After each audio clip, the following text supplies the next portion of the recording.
ಆತ್ಮೀಯರೇ, ನಾನು ದೊಡ್ಡಬಸಪ್ಪ ಬಿ. ಎಲ್ಲರಿಗೂ ನನ್ನ ಯೂಟ್ಯೂಬ್ ಚಾನಲ್ಗೆ ಸ್ವಾಗತ. ಇಂದು ಆಪ್ಟಿಕ್ ಫೈಬರ್ ದ್ಯುತಿ ತಂತು ಇದ್ರ ಬಗ್ಗೆ ಸ್ವಲ್ಪ ಮಾಹಿತಿಯನ್ನ ತಿಳಿಯೋಣ. ಇಲ್ಲಿರೋದು ಒಂದು ಪ್ಯಾಚ್ ಕಾರ್ಡ್ ಅಂತ ಹೇಳಿ, ಇದಕ್ಕೂ ಸಹಿತ ಆಪ್ಟಿಕ್ ಫೈಬರ್ ಅಂತನ ಕರೀತಾರ. ಬಟ್ ಇದು ಚಿಕ್ಕದು. ಮನೆ ಒಳಗಡೆ ಇಂಟರ್ನೆಟ್ ಕನೆಕ್ಷನ್ ಮಾಡುವಲ್ಲಿ ಸಾಮಾನ್ಯವಾಗಿ ಇದನ್ನ ಉಪಯೋಗಿಸ್ತಿರ್ತಾರ. ಎರಡು ತುದಿಗಳಿರ್ತಾವ. ಆ ಎರಡು ತುದಿಗಳಿಗೆ ಕನೆಕ್ಟರ್ಗಳನ್ನ ಅಳವಡಿಸಿರ್ತಾರ.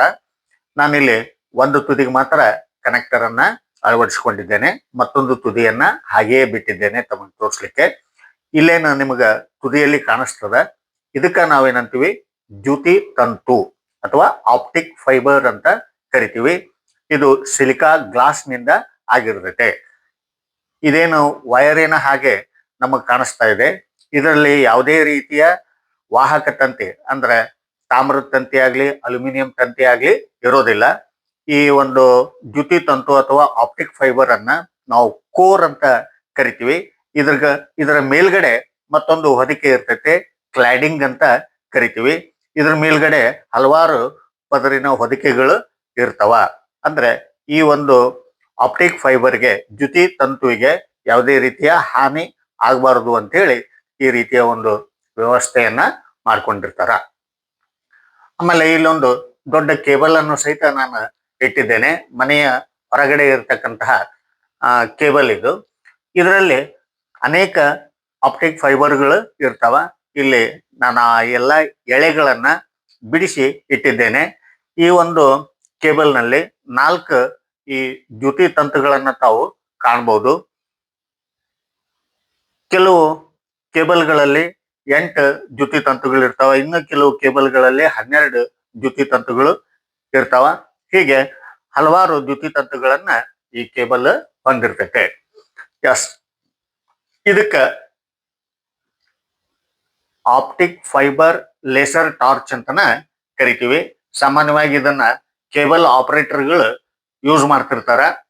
ಅಂದ್ರೆ ಎಲ್ಲಾದ್ರೂ ಲೈನ್ ಕಟ್ ಆಗಿತ್ತು ಅಂತಂದ್ರೆ ಈ ಒಂದು ಲೇಸರ್ ಟಾರ್ಚ್ ನಿಂದ ಅವರು ಅದನ್ನ ಕಂಡು ಹಿಡಿತಾರ.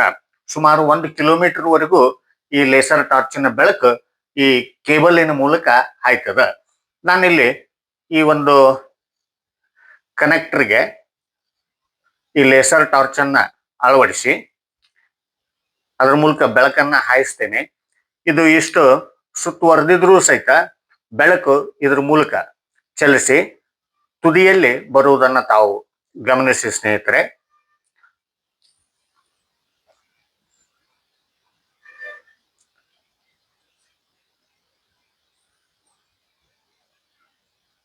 ಎಸ್, ನೋಡಿ,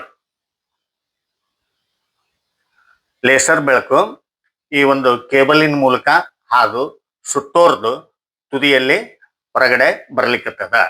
ಓಕೆ,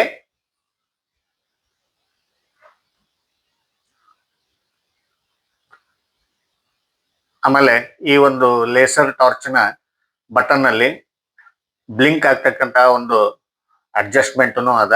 ಅದನ್ನ ಹಚ್ಚಿ ತೋರಿಸ್ತೀನಿ ನೋಡ್ರಿ, ಬ್ಲಿಂಕ್ ಆಗುತ್ತಾ.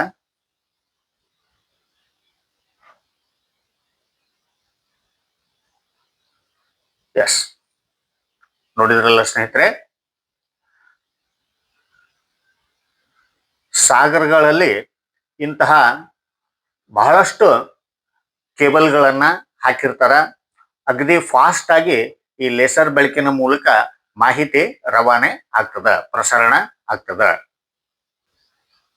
ಈ ಕೆಲವು ಅಂತಹ ಕೇಬಲ್ ವೈರ್ಗಳಲ್ಲಿ ತಾಮ್ರದ ತಂತಿನೂ ಇರ್ತಾವ. ಕೋಯಾಕ್ಸ್ ಕೇಬಲ್ ಅಂತ ಹೇಳಿ ಕರಿತಾರ ಅವಕ್ಕ. ತಾಮ್ರದ ತಂತಿಯ ಮೂಲಕ ಅಲ್ಲಿ ಮಾಹಿತಿಯನ್ನ ರವಾನೆ ಮಾಡ್ತಿರ್ತಾರ. ಈ ಮೊದ್ಲಾಗ ಈ ಟಿವಿ ಕನೆಕ್ಷನ್ ಏನ್ ಕೊಡ್ತಿದ್ರು ಆ ಕೇಬಲ್ಗಳಲ್ಲಿ ತಾಮ್ರದ ತಂತಿ ಇರ್ತಿದ್ವು. ಬಟ್ ಈಗ ಈ ಫೈಬರ್ ಕೇಬಲ್ಗಳ ಮೂಲಕನ ಈ ಮಾಹಿತಿಯನ್ನ ರವಾನೆ ಮಾಡ್ಲಾಗ್ತೈತೆ. ನಾನಿಲ್ಲಿ ಒಂದು ಡಯಾಗ್ರಾಮ್ ಅನ್ನ ತೆಗೆದಿದ್ದೇನೆ ನೋಡಿ ಸ್ನೇಹಿತರೆ. ಇದೇನದ ಫೈಬರ್.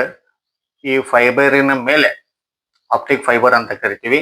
ಸಿಲಿಕಾ ಗ್ಲಾಸ್ ನಿಂದ ಮಾಡಿರ್ತಾರೆ ಇದನ್ನ. ಇದರ ಮೇಲ್ಗಡೆ ಇರತಕ್ಕಂತಹ ಪದರು ಇದಕ್ಕ ಕ್ಲಾಡಿಂಗ್ ಅಂತ ಕರಿತೀವಿ. ಕ್ಲಾಡಿಂಗ್ ವಿರಳ ಮಾಧ್ಯಮದಂತೆ ವರ್ತಿಸಿದ್ರೆ ಈ ಆಪ್ಟಿಕ್ ಫೈಬರ್ ಏನದ ಸಿಲಿಕಾ ಗ್ಲಾಸ್ ಏನದ ಇದು ಸಾಂದ್ರ ಮಾಧ್ಯಮದಂತೆ ವರ್ತಿಸ್ತದ. ಇದರ ಮೇಲ್ಗಡೆ ಹಲವಾರು ಕೋಟಿಂಗ್ಗಳು ಇರ್ತಾವ ಈ ಆಪ್ಟಿಕ್ ಫೈಬರಿನ ರಕ್ಷಣೆಗಾಗಿ. ಇಲ್ಲಿಂದ ಲೇಸರ್ ಬೆಳಕನ್ನ ಹಾಯಿಸಿದಾಗ ಅದು ಪೂರ್ಣಾಂತರಿಕ ಪ್ರತಿಫಲನ ಹೊಂದುತ್ತದೆ. ಪೂರ್ಣಾಂತರಿಕ ಪ್ರತಿಫಲನ ಹೊಂದುತ್ತಾ ಅದು ಮುಂದ್ಗಡೆ ಸಾಗುತ್ತಾ, ಬಹಳಷ್ಟು ವೇಗವಾಗಿ ಇದು ಲೇಸರ್ ಬೆಳಕು ಸಾಗುತ್ತಾ. ನೋಡಿದ್ರಲ್ಲ ಸ್ನೇಹಿತರೆ. ಎಸ್, ಈ ವಿಡಿಯೋದಲ್ಲಿರುವ ಎಲ್ಲಾ ಸಾಮಗ್ರಿಗಳನ್ನ ಒದಗಿಸಿದ ಕೇಬಲ್ ಓನರ್ ಆದ ಶ್ರೀ ರಾಜಶೇಖರ್ ಜನಾದ್ರಿ ಅವರಿಗೆ ಅನಂತ ಧನ್ಯವಾದಗಳು. ಈ ವಿಡಿಯೋವನ್ನು ನೋಡಿದ ತಮ್ಮೆಲ್ಲರಿಗೂ ಧನ್ಯವಾದಗಳು.